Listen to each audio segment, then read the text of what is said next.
السلام علیکم ورحمۃ اللہ وبرکاتہ۔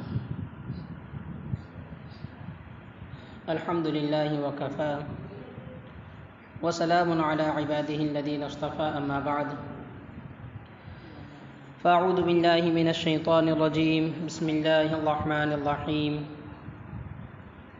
کل نفس ذائقۃ الموت وانما توفون اجورکم یوم القیامہ فمن زحزح عن النار وادخل الجنة فقد فاز وما الحياة الدنيا إلا متاع الغرور۔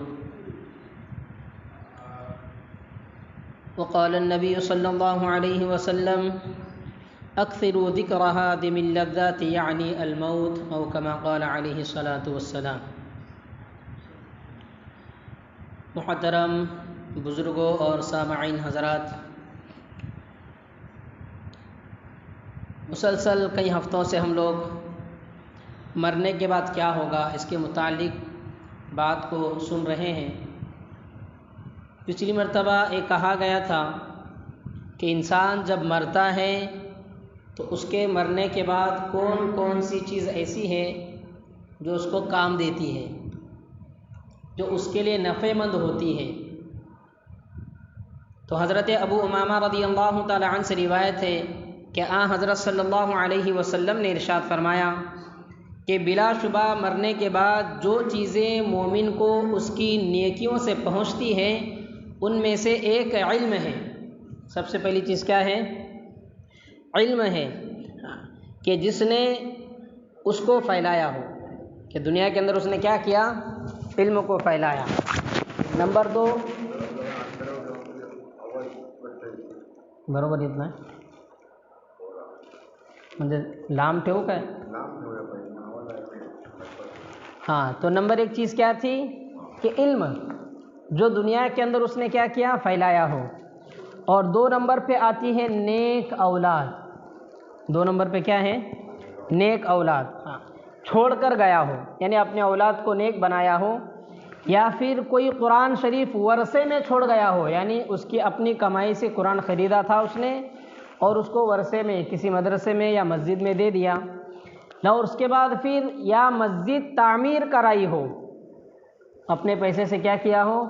مسجد کو بنایا ہو، یا پھر مسافر خانہ بنایا ہو، یا پھر نہر جاری کر دی گئی ہو، یا اپنے نہر بولے تو اب اس زمانے کی بات تھی کہ اس زمانے کے اندر نہر، اس زمانے کے اندر اگر سوچا جائے کہ کسی مسجد کے اندر بورویل مار دی ہو، کسی گاؤں کے اندر کنواں یا باوڑی کھود کر دی ہو، تو یہ نہر جاری کر دی، یا اپنی زندگی و تندرستی کی حالت میں اپنے مال سے ایسا صدقہ کر گیا ہو جس کا ثواب مرنے کے بعد بھی پہنچتا ہو۔ اتنی سب چیزیں ہیں جو انسان کے مرنے کے بعد اس کو فائدہ دیتی ہیں۔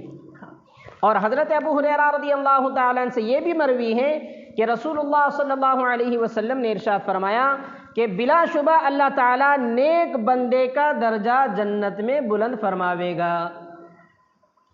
نیک بندہ ہوگا تو جنت میں اس کی پوزیشن بڑھے گی، اور وہ کہے گا اے خدایا یہ درجہ مجھے کیسے ملا، یعنی وہ اللہ سے سوال کرے گا۔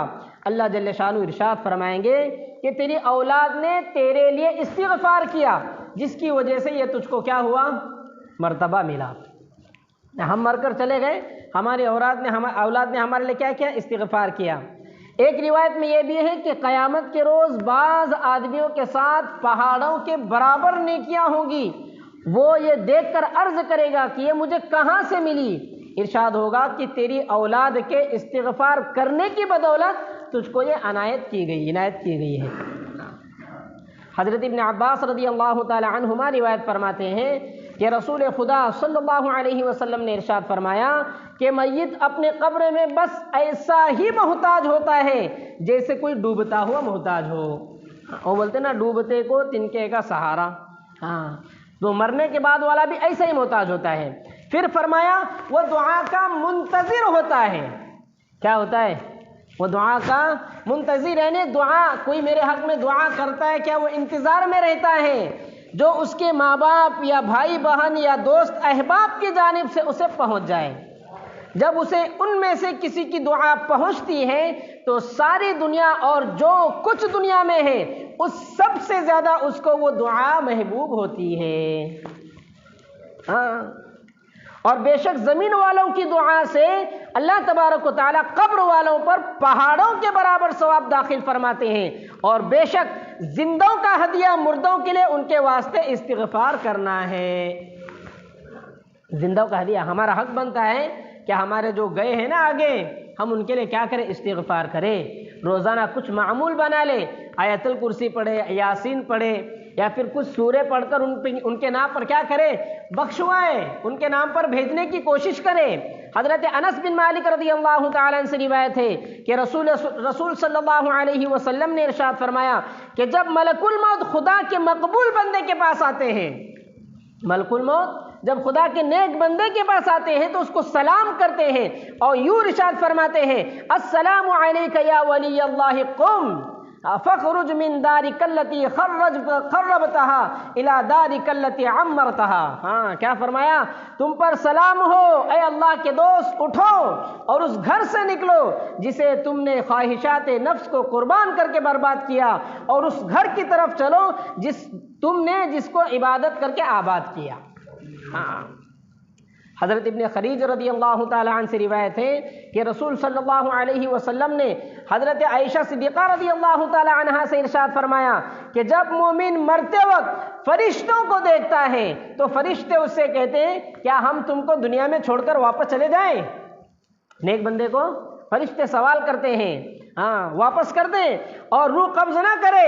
وہ کہتا ہے کہ مجھے کیوں غموں اور فکر کے مقام میں چھوڑ کر جانا چاہتے ہو؟ اب تو میں یہاں نہیں رہنا چاہتا، مجھے اللہ تعالیٰ کے پاس لے کر چلو۔ نیک بندہ فرشتوں سے کہتا ہے۔ ہاں، حضرت زید بن اسلم رضی اللہ تعالیٰ عنہ فرماتے ہیں کہ موت کے وقت مومن کے پاس فرشتے اگر اسے خوشخبری سناتے ہیں، آ کر اس کو کیا کرتے ہیں؟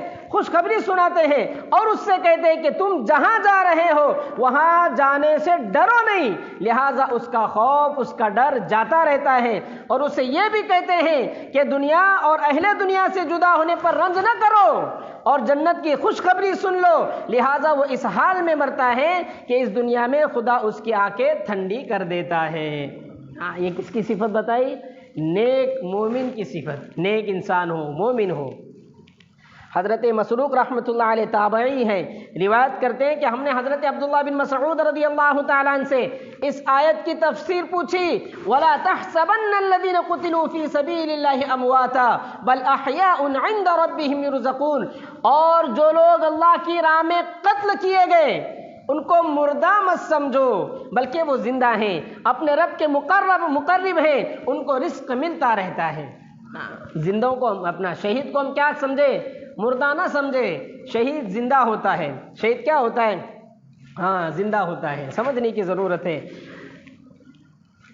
پھر آگے فرمایا، ان ارواح المؤمنین فی طیر خسر تعلق بشجرۃ الجنہ، بلا شبہ ایمان والوں کی روحیں سبز پرندوں کے اندر ہوتی ہے جو جنت کے درختوں سے کھاتی پیتی ہے۔ ملا علی قاری رحمۃ اللہ علیہ مرقات کی شرح میں لکھتے ہیں کہ ایک حدیث میں ہے کہ بلا شبہ ایمان والوں کی روحیں پرندوں کی ٹوپوں میں جنت کے پھل کھاتی ہے اور پانی پیتے پھرتی ہے اور عرش کے نیچے سونے کی قندیلوں میں آرام کرتی ہے۔ سونے کی قندیلوں میں وہ کیا کرتی ہے؟ آرام کرتی ہے۔ حضرت ابو ہریرہ رضی اللہ تعالی عنہ سے روایت ہے کہ رسول اللہ صلی اللہ علیہ وسلم نے ارشاد فرمایا کہ شہید قتل ہونے کی تکلیف بس اتنی سی محسوس کرتا ہے جیسے تم چونٹی کے کاٹنے کی تکلیف کو محسوس کرتے ہو۔ چونٹی ہمیں کیسے کاٹتی ہے؟ کتنی تکلیف ہوتی؟ اتنی تکلیف کس کو ہوتی ہے؟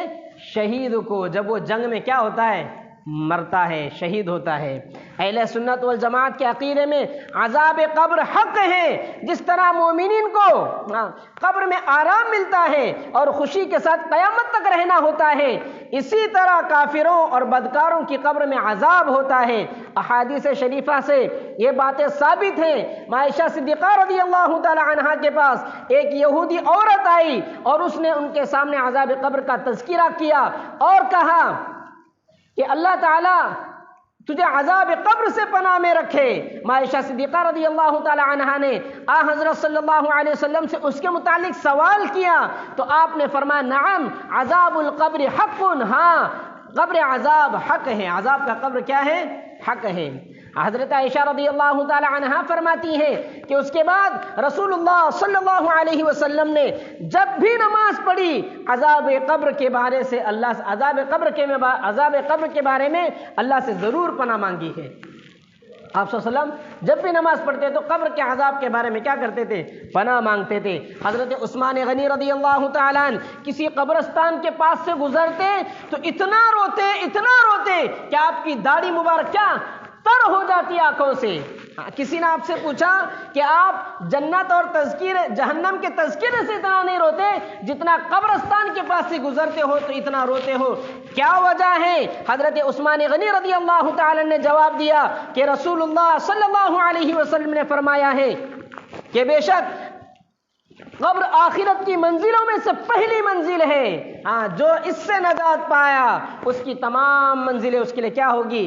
آسان ہوگی، اور اگر اس میں نجات نہیں پایا تو اس کے بعد کی منزلیں اس سے زیادہ سخت ہوگی۔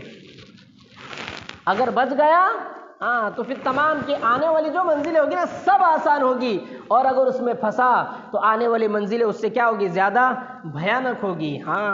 حضرت ابو سعید خدری رضی اللہ تعالیٰ عنہ سے روایت ہے کہ رسول اللہ صلی اللہ علیہ وسلم نے ارشاد فرمایا کہ قبر کا عذاب، قبر میں کافر پر 99 عزدے مقرر کر دیے جاتے ہیں۔ کافر پر کتنے عزدے؟ 99 عزدے مقرر کر دیے جاتے ہیں جو قیامت تک اسے ڈھستے رہتے ہیں۔ ان کا زہر کا عالم یہ ہے کہ اگر ان میں سے ایک بھی زمین پر پھنکار مار دے تو زمین بالکل سبزی نہ اگائے۔ اگر کوئی ایک عذاب بولتے نا قبر کے کسی ایک عزدے نے زمین پر صرف پھونک ماری، اس کے زہر کا یہ اثر ہوگا کہ قیامت تک اس زمین پر سبزہ اگ نہیں سکتا، گھاس اگ نہیں سکتی۔ کتنا بھیانک اس کا زہر ہوگا۔ آج کل کے جو آئٹم بم دیکھتے ہیں نا، جو اڑائے جاتے ہیں جنگوں کے اندر، اس کو سوچنے کے بعد اس حدیث کو سمجھنے میں کوئی مشکل نہیں ہے، بڑا آسان ہو گیا کہ چھوٹا سا انسان جس کو پیدا کرنے والا اللہ ہے وہ ایسے بھیانک آئٹم بم بنا سکتا ہے، تو پھر وہ جس کو دنیا نے، اللہ نے جس کو وجود دیا، جس کو تھوڑی سی عقل دی، تھوڑی سی سمجھ دی، اس کے لیے بنانا کوئی بڑی مشکل ہے؟ بڑا آسان ہے۔ حضرت براء بن عازب رضی اللہ تعالی عنہ کی ایک روایت میں ہے کہ رسول اللہ صلی اللہ علیہ وسلم نے ارشاد فرمایا کہ جب کافر جواب دیتا ہے کہ ہائے ہائے مجھے پتا نہیں، تو آسمان سے منادی آواز دیتا ہے کہ اس نے جھوٹ کہا، اس کے نیچے آگ بچھا دی جائے، اس کو آگ کا پہناوا پہنایا جائے، اس کے لیے دوزخ کا ایک دروازہ کھول دیا جائے۔ چنانچہ دوزخ کا دروازہ کھول دیا جاتا ہے جس کے ذریعے سے دوزخ کی تپش اور سخت گرم لو ہوا آتی رہتی ہے اور اس کی قبر تنگ کر دی جاتی ہے، یہاں تک کہ اس کی فصلیں ایک دوسرے میں ادھر کی ادھر، ادھر کی ادھر ہو جاتی ہیں۔ پھر اس کو عذاب دینے کے لیے ایک عذاب دینے والا مقرر کر دیا جاتا ہے جو اندھا اور بہرا ہوتا ہے، اس کے پاس لوہے کا ایک گز ہوتا ہے، ایک ہتھوڑا ہوتا ہے، جس کی حقیقت یہ ہے اگر وہ پہاڑ پر ہتھوڑا مار دیا جائے تو پہاڑ ضرور مٹی مٹی ہو جائے۔ پھر ارشاد فرمایا کہ اس لوہے کو، اس ہتھوڑے کو ایک مرتبہ مارتا ہے تو اس کی آواز کو انسان اور جنات کے علاوہ پورا پچھم کے تمام درمیان کے لوگ اس کی آواز کو سنتے ہیں۔ ایک مرتبہ مارنے سے وہ مٹی ہو جاتا ہے، پھر سے اس کو دوبارہ زندہ کر دیا جاتا، اس کے اندر جان ڈالی جاتی ہے، پھر اس کو مارا جاتا ہے۔ یہ عذاب اس کو مستقل ہوتا رہے گا۔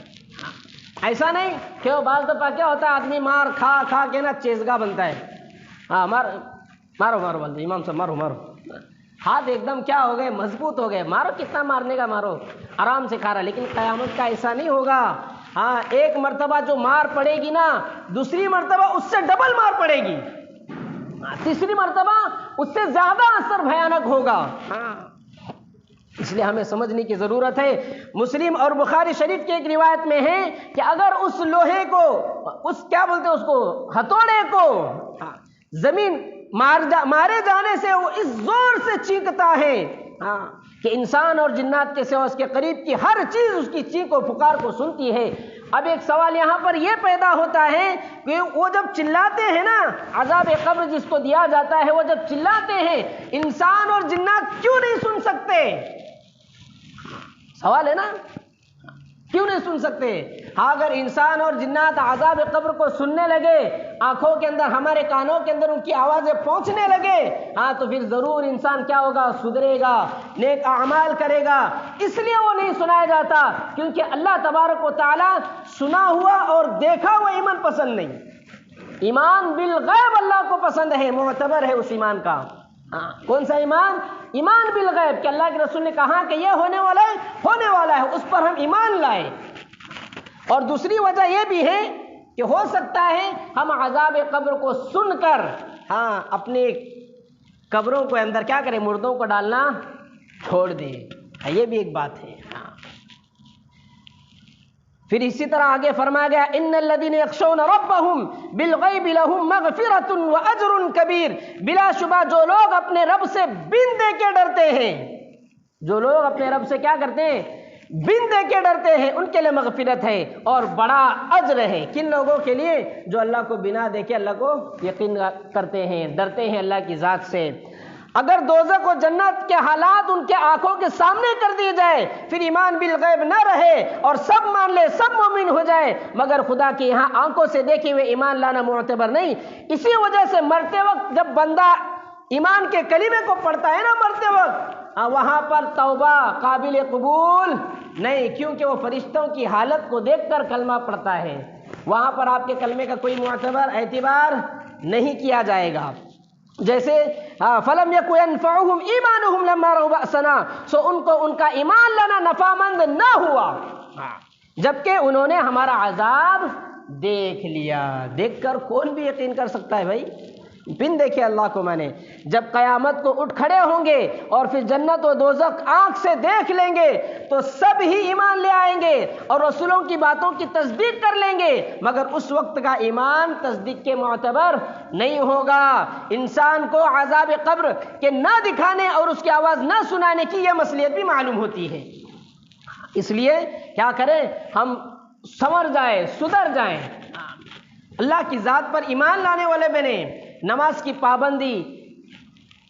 اور آپ کو بتاؤں، حضرت ابن عباس رضی اللہ تعالی عنہ سے روایت ہے کہ رسول اللہ صلی اللہ علیہ وسلم نے آپ صلی اللہ علیہ وسلم کا 2 قبروں پر سے گزر ہوا، آپ نے ارشاد فرمایا کہ ان کو عذاب ہو رہا ہے۔ ان کو کیا ہو رہا ہے؟ عذاب ہو رہا ہے۔ اور کسی بڑے مشکل کام کے سبب عذاب نہیں دیا جا رہا، بڑے چھوٹے کام ہیں، تفصیل بتائی گئی، بلکہ ایسے معمولی باتوں پر عذاب ہو رہا ہے جن سے وہ بچا نہیں کرتے تھے۔ پھر آپ نے ان دونوں کے گناہوں کی تفصیل بتائی کہ ان دونوں میں سے ایک پیشاب کرنے میں پردہ نہیں کرتا تھا۔ کیا نہیں کرتا تھا؟ پیشاب کرتے وقت پردہ نہیں کرتا تھا۔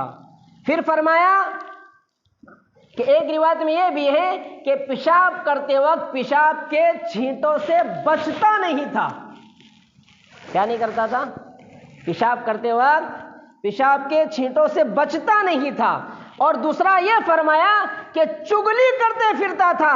پھر آپ نے ایک تر ٹہنی، تر یعنی گلی ٹہنی، یعنی تازہ ٹہنی، ہری ٹہنی کیا کہیں گے، جس کے اندر جان ہے، سوکھی ہوئی لکڑی نہیں، تر ٹہنی منگا کر بیچ میں سے کاٹ کر دونوں کی قبروں پہ گاڑ دیا۔ اس لیے قبرستان کے اندر رواج ہے نا کہ قبر کے اوپر کوئی درخت گاڑا جاتا ہے، غالباً ہمارے یہاں پر وہ کیا کرتے ہیں، بیری کا درخت، بیر کا ہے نا، تو کوئی ہری ایسی ٹہنی ڈالے، وہ اس لیے ہے کہ وہ ہری ٹہنی اللہ کا جتنے ہیں نا یہ درخت سب اللہ کا ذکر کرتے ہیں۔ جب ذکر ہوتا ہے تو اللہ اس جگہ پر کیا کرتا ہے، عذاب کو تھوڑا سا کم کر دیتا ہے۔ تو ہم پابندی یہ کریں کہ ہم اپنے عذاب جب قبرستان میں جائیں، وہ تلسی ہوتی نا، کیا بولتے اس کو، سبزے کو درخت لگانے کی کوشش کریں۔ وہاں پر بیر کا درخت لگائیں گے تو بڑا کانٹے دار درخت ہوگا، اگر ہو گیا تو سبزے کے چھوٹے چھوٹے درخت ہوتے ہیں، اس کو لگانے کی کیا کریں، کوشش کریں۔ تو بہرحال آپ کے سامنے جو باتیں رکھی گئی کہ مرنے کے بعد ہمارے ساتھ کیا آنے والا ہے. آدمی جب مرے گا تو ساتھ کیا لے کے جائے گا. دیکھنا سکندر کے حوصلے تو عالی تھے، جب گیا تھا دنیا سے دونوں ہاتھ دنیا پر حکومت کرتا تھا. کس پر؟ دنیا پر. 17-18 سال کی عمر تھی، پورے دنیا پر اس کی حکومت تھی. اپنے وزیر سے کہا اس نے کہ پنجری کے باہر میرے ہاتھوں کو کیا کر دیا جائے، نکالا جائے. وہ پوچھتا ہے وزیر ایسا کیوں؟ تاکہ لوگوں کو ایک میسج ملے جس نے پوری دنیا پر حکومت کی جب دنیا سے جا رہا ہے تو دونوں ہاتھ کیا آئیں گا ساتھ میں؟ ساتھ میں کیا آئے گا؟ وہ بیوی جس کے ساتھ ہم ایک بستر میں سوتے تھے آئے گی. سمجھو آپ ایک چادر میں سوئے ہو اپنے بیوی کے ساتھ میں اور روح قبض ہو گئی، ہم مر گئے، تو کیا بیوی سوئے گی ساتھ میں؟ جس کے لیے نمازیں چھوڑی، جس کے لیے دھوپ کو نہیں دیکھا، گرمی جس کے لیے برداشت کی، سب سے پہلی پوزیشن اس کو کیا کرو بھائی، الگ کر دو. بولے باہر کر دو، صحن میں کر دو، مجھے ڈر لگتا ہے. جس بچے کے خاطر ہم نے اللہ کو ناراض کیا، کیا قبرستان میں وہ بچہ ہے کہ بابا میرے باپ کے ساتھ میں جاتا ہوں؟ آئیں گا ساتھ؟ نہ بیوی، نہ بچہ، نہ ماں، نہ باپ، کوئی کسی کے ساتھ نہیں آئے گا. ہاتھ مٹی بھی ڈالیں گے نا، منہا خلقناکم، ہاتھ جھاڑیں گے. کیا کریں گے کہ وہ مٹی ہاتھوں میں گندی نہ رہے، ہاتھ جھاڑیں گے. تو ہم نے کیا تیاری کی؟ کل پرسوں ہم نے ایک دوست کو ہمارے ڈال کے آئے قبر کے اندر، بالکل ہٹا کٹا نوجوان، 40-42 سال کا آدمی. اچانک صبح چکر آئی، لائف کیئر میں ایڈمٹ ہوا، لائف کیئر انہوں نے آگے لے کر جاؤ، رتنا گیری چپی پڑھ کر ہاسپٹل کے اندر داخل کیا گیا. صبح 12-1 بجے مغرب کے بعد انتقال ہو گیا. کیا ہوا؟ ہٹا کٹا. آپ جانتے ہوں گے اکثر لوگ جاتے ہوں گے نا انجمن میں، درد مندان جس کے اندر ہم پیسے وغیرہ لانے کے لیے جاتے ہیں، سامنے جو الطاف بھائی بیٹھا ہوتا تھا، ہاں چلا گیا. ہمارے ساتھ کیا آئے گا؟ سمجھو اس نے تو بہت نیک کام کیے ہوں گے. پورا مجمع رو رہا تھا ان کی یاد میں. قبر میں ڈالنے سے پہلے لوگوں کی چیخیں نکل گئی، ہزاروں قطار لوگ رو رہے تھے. اس نے بہت سارے کام کر کے گیا. پہلے ہی بتایا گیا نا کہ 7-8 چیزیں ایسی ہیں جو مرنے کے بعد کام میں آئے گی. ہم سوچے کیا میں نے میرے بچے کو نیک بنایا؟ ہمارے لیے ایک میسج ہے. کیا میرے مرنے کے بعد میرا بچہ میرے لیے قرآن پڑھے گا؟ اس قابل ہے میرا بیٹا؟ میں 1000 مرتبہ یہ بات آپ کو جان بوجھ کر بولتا ہوں تاکہ آپ اپنے بچوں پر نگرانی کر سکو. قسم خدا کی تمہارا بچہ نماز پڑھے گا نا، میرے کچھ فائدے میں آنے والا نہیں ہے، وہ آپ کے فائدے مند ہوگا. آپ کے لیے فائدہ ہے کہ آپ کا بیٹا نمازی بنے، آپ کا بیٹا قرآن پڑھے گا، آپ کو قبر کے اندر ثواب ملے گا. کیا میں نے میرے گھر والوں کو دیندار بنایا؟ کیا میں نے مسجد میں کچھ ایسا چیز لگایا کہ مرنے کے بعد مجھ کو ثواب ملتا رہے؟ کیا میں نے نہر کھدوائی یا کنواں کھدوایا یا کسی مسجد میں بورنگ لگوائی؟ کیا کیا ہم نے؟ کیا کیا؟ تو کوئی ایک چیز ایسی کرے. جہاں تک میں سمجھتا ہوں سب سے سستا سودا یہ ہے کہ ہم ابھی سے ہم اپنے بچوں کی نگرانی کریں. ابھی نماز کے بعد سے ہم اپنے بچوں کو ٹوکیں. آپ دیکھیں گے سلام پھیرنے کے بعد جتنے جوان ہیں نا سب مسجد کے باہر آئے. کب خطبہ الحمدللہ خطبہ شروع ہوا، سب مسجد میں بھاگتے بھاگتے آئے، وضو کیے، ادھر کھڑی ہو گئی جماعت تو آ کر سب میں کھڑے ہو گئے، السلام علیکم سلام برحمتی کیا رحمت، سب بھاگ. میں بچوں کو نہیں بول رہا ہوں، میں آپ کو بول رہا ہوں. کیا ہم اپنے بچوں کو ٹوک نہیں سکتے؟ ہم 2 منٹ نماز پڑھو، نہیں بولنا رہے تو ارے وہ نہیں بولنے والا ہے. ابھی بھی وقت ہے، جب تک ہم زندہ ہیں ہم اپنے بچوں کی کیا کریں؟ نگرانی کریں. گھر میں ہے واہ سل میں نماز چل صحبت نہ بولا اس کی کاڑا مگ دیا دلاؤں. اب وقت ہے، قسم خدا کی کہتا ہوں، مرنے کے بعد جن بچوں کو نماز کے لیے بلانا پڑتا ہے، تمہارے مر کے جانے کے بعد وہ بچے مسجد میں آ کے دعا کریں گے تمہارے لیے. سمجھ جاؤ، جوان بچے جن کی شادیاں ہونے والی ہیں وہ اپنے بچے پیدا ہونے کے بعد چھوٹے بچوں کو تربیت دے کہ بابا نماز پڑھ، قرآن پڑھ، روزہ رکھ، ذکر کر، تلاوت کر. یہ جوان بچوں کے لیے میسج ہے. تو اس کے لیے ہم سوچیں اللہ تبارک و تعالیٰ کہنے زیادہ عمل کی توفیق دے۔ وآخر دعوانا الحمدللہ رب العالمین۔ جو سنت نہیں پڑھی سنت پڑھ لیں۔